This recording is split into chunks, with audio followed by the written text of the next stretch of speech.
7:33 in Trinidad and Tobago. Let's talk about something that you might on the surface as seem not all that exciting, but the whole issue of accountants and accountancy and accounting processes are very important, but the whole issue of transparency and accountability in Trinidad and Tobago. And with that in mind, the Institute of Chartered Accountants of Trinidad and Tobago, they're on a public information drive and currently in the process of updating their rules and regulations for the organization, which has been in existence for some 46 years now. The organization says it will result in greater transparency and accountability. And to tell us more about these changes, we are two people who are eminently qualified to give us those perspectives. We have the current president of the Institute, Pria, Narinesingh, and the immediate past president, Derek Mohammed. Very good morning to you both. Good to have you. Good morning, and thank you. Here with us. So, Mr. Narinesingh, thanks very much for joining us. Thanks for your own accounting experience in the early days as well. I told my story on the show last week, I think it was. What are we talking about here with these alterations of rules and regulations for the membership of ICATT? In summary, we're talking about a must-do. We have global standards. So IFAC is an international federation of accountants, and ICATT, as an institute, is a member of IFAC. And IFAC issues certain standards, global standards, that institutes and their members need to follow. So one of the first things that we're doing is aligning ourselves and complying with those international standards. The second thing that we're doing is we are increasing transparency, we are increasing accountability by bringing more clarity to the rules. It's much more descriptive. The existing rules are there for 46 years. Life has changed, technology has changed, the profession has changed. So there are things that need to happen there.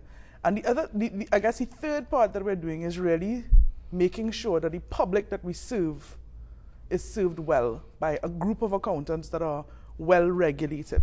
So this is an opportunity, of course, to publicize what is happening. So you're talking about bringing it in line with international standards and international best practice. Does it involve a significant change to the rules and regulation? Is it something that has to come to a vote or something of that nature? The changes are significant in the context of what's documented. But for many people, they've been practicing these changes for a while. We've tried to encourage it, and we've put several parts in place. The process involves an extraordinary general meeting. So right now, we would have given notice of the meeting, and we have electronic voting, so people can go up and vote for the rules, as well as if they don't want to do electronic voting, they can attend the extraordinary general meeting, which is on the 15th of February at 5 p.m. at the Normandy. And so this essentially, this particular process, you're talking about members only. Yes. Of ICATT.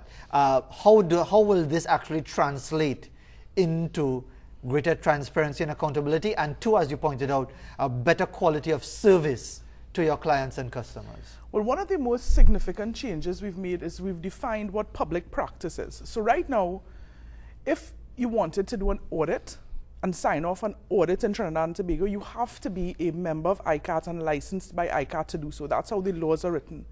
But there are many other services offered by accountants beyond audit. So an audit is like the highest form of assurance you can get on a set of financial statements. You have reviews and accountants' reports and special purpose reports and tax returns and VAT returns and all these other services that are performed by accountants. So one of the major changes we've made is redefined what public practice is, which is now aligned with some of the international definitions. And what that does, it will cause more persons, more of our members, to now require a license to conduct these services, which will then allow us to regulate and monitor them a little differently than it's been done before. One of the big challenges that we have is that it's not by law mandatory to become a member of ICATT. And that's one of the things that we will want to do in terms of changing the legislation as we go forward. And Derek, maybe you could talk a bit about the legislation. Yes, Derek. So basically, ICATT came into being by an Act of Parliament, Act 33 of 1970, right, which gives ICATT it's actually the only body in Trinidad and Tobago that regulates the profession. And it is, as the recognized body, we are recognized by IFAC as well, which Pria mentioned.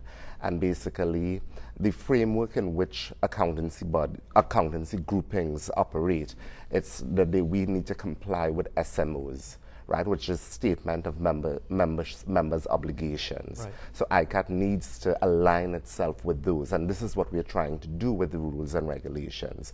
And yes, go ahead. one of the points that Pria was making in terms of widening the definition of public practice and aligning it with what is recognized as international standards is actually SM1 in terms of quality assurance, because public practice is wide.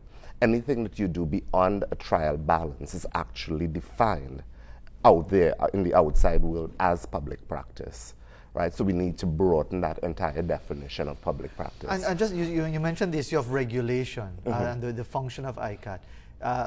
If I understand what Pria Narinesingh was saying just a little while ago, you don't have, it's not mandatory to be a member of ICATT to function as an accounting. And that's one of the fundamental differences between our profession and, let's say, the legal profession or the medical profession.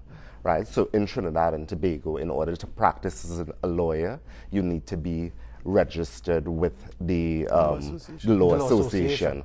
To practice as a doctor, you need to be registered with the Medical Association. Are you advocating this for the accountancy profession, that it should be mandatory? Certainly.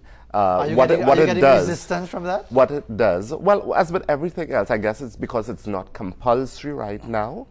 Right, you know, people may choose to register, become members of ICATT, and some may choose not to, right? But there are lots of benefits with being a member in terms of, okay, so we talk about regulation, but it's not only about regulation. What we do is that we provide quite a bit of support for our members in terms of continuing professional development. Right, which all goes towards, it's one, satisfying the SMOs as required by IFAC, but it also leads to serving the public and serving the public interests, you know, in good stead. You know, Mr. Narinesingh, go ahead, make your point. I was going to say that we've looked at it as a two-step process. Because the rules are so outdated, we've said, okay, let's get the rules updated and aligned with where we need to be. And we also know that we need to work on our legislation to do some of the things to make more people come into ICATT so that members of the public can have a choice. They can choose an accountant that is regulated and a part of ICATT, or they can choose somebody else that's not, but they can do it in an informed way and know what they're choosing.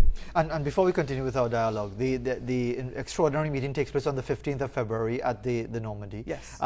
Would you like to give any contact information for anyone who is either a member or who might be interested? Okay, well, if this is what it's going to be like, and maybe I want my firm to be a member, what is the process, or what is the contact information that you can provide? Anybody can contact ICATT. The phone number is 623-8000, and they can contact Ms. Esther Lejeune, our general manager, or Tabia Holder, our corporate secretary, and they would be able to provide the requisite information. And in the first hour of our program this morning, we were talking about police and the police service and the issue of trust and confidence. I suppose that the same thing applies in accountancy, trust and confidence in the data that is either provided or verified.